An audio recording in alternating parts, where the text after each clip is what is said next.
I'll take a double any day over a skip.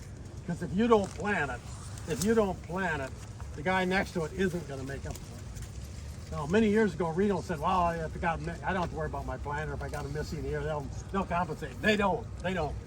But this might this might be a double from the meter, but I still ended up with fewer plants. So, and I'm not as hung up on the spacing thing as a lot of people are, because I see a lot of this. I don't understand why. In this case, it worked really well. Have you dug up roots before, man? Not enough. Like what kind of root growth they have? We're looking at that. Yeah, we're looking at it. We think there's a, to see, like, yeah, when you get down to the microscopic level, there's a lot of room between the roots. They're not a ball like a softball. You know, there's a lot of space in there. And I think I've said it's like the solar system and the galaxy. It looks all full when you look at it from a distance, but you get up close and there's a lot of room. I don't know whether that metaphor is good or not. So there were no earless plants in that row? and none of the, in this field there were not, and that for me is unusual, but usually I'm pushing yield or pushing population. My default is to take whatever the guy's doing and push it a little bit, because normally when I've got sunlight, I get more point, and I can stand a higher population. What happened here? I don't have a good answer for it.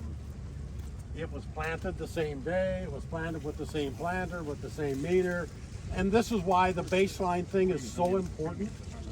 Because if that were planted by somebody else or a week later or whatever, you got all these reasons why they're different.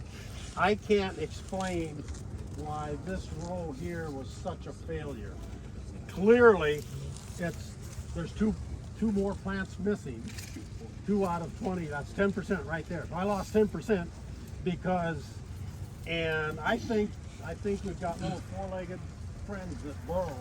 Mike and I have talked about this, that we think are stealing some of the seed. Yeah, we got some. We got turkeys. We'll have 50 turkeys out here just patrolling this all the time. So I got turkeys, I got deer, I got raccoons, you name it, they all love corn. Yeah, we just got to hide it from them. And my planter is a very good planter. It's a precision planting, electric drives, delta force for downforce, speed tubes. I mean, I really try, and this is easy ground to plant into. I have a hard time getting into hard ground and closing the furrow like a lot of people do.